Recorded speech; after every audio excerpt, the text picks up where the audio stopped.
আপনার ভোটার লিস্টে কি নামের পাশে আন্ডার অ্যাডজুডিকশন বা ডিলিটেড লেখা আছে? যদি থাকে তবে আজকের এই ভিডিওটি আপনার জন্য অত্যন্ত গুরুত্বপূর্ণ। নমস্কার বন্ধুরা, আপনারা দেখছেন অনলাইন মিশন ইউটিউব চ্যানেল। আজ আমরা আলোচনা করব ভোটার লিস্টের সম্প্রতি কিছু পরিবর্তন নিয়ে। আন্ডার অ্যাডজুডিকশন এর মানে কি? যদি আপনার লেখা আছে তাহলে কি তার মানে, সেটা বলছেন ভোটার লিস্ট চেক করতে গিয়ে যদি দেখেন আপনার নামের পাশে আন্ডার অ্যাডজুডিকশন লেখা আছে, তবে আপনার ভয় পাওয়ার বা চিন্তার কিছু নেই। এর সহজ অর্থ হলো আপনার নথিপত্র বর্তমানে বিচারকদের দ্বারা পুনঃ নিরীক্ষণ করা হচ্ছে। আগামী 9 মার্চ এর মধ্যে একটা নতুন লিস্ট বের হবে, যেখানে আপনার নাম পুনরায় ফিরে আসার প্রবল সম্ভাবনা রয়েছে। বর্তমানে প্রায় 60 লক্ষ মানুষের নাম এই স্তরে আটকে আছে, তাই এই মুহূর্তে আপনাদের কোনো বাড়তি পদক্ষেপ করার প্রয়োজন নেই। শুধু পরবর্তী আপডেটের জন্য অপেক্ষা করুন। আর যদি আপনার ডিলিটেড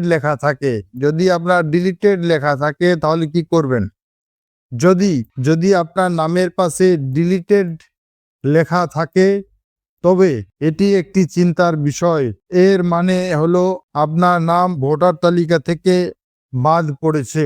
এমত অবস্থায় আপনাকে দেরি না করে দ্রুত ডিএম অর্থাৎ ডিস্ট্রিক্ট ম্যাজিস্ট্রেট বা ডিইও দপ্তরে গিয়ে আবেদন করতে হবে। নিচের দিকে আমরা জানিয়ে দিই আবেদন করার পদ্ধতি। আপনার যদি ডিলিটেড আছে তাহলে কিভাবে আবেদন করবেন, আবেদনের সময়সীমা ও পদ্ধতি। চূড়ান্ত ভোটার তালিকা প্রকাশের 5 দিনের মধ্যে আপনাকে ডিএম অফিসে আবেদন করতে হবে। 2 নম্বর হচ্ছে ডিএম বা ডিও। এই নথিপত্র থেকে সন্তুষ্ট হলে আপনার নাম সাপ্লিমেন্টারি ভোটার তালিকায় অন্তর্ভুক্ত করবেন এবং আপনি ভোট দিতে পারবেন। ডিএম অফিস থেকে আপনার আবেদন খারিজ হয়ে গেলে আপনি কলকাতার সিইও অর্থাৎ চিফ ইলেকটোরাল অফিসারের কাছে আবেদন করতে পারবেন।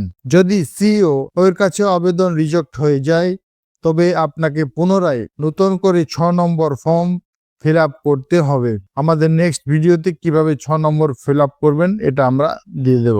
আজকের এই তথ্যটি ভালো লেগে থাকলে ভিডিওটিতে লাইক দিন, শেয়ার করুন, অন্যদের জানার সুযোগ করে দিন।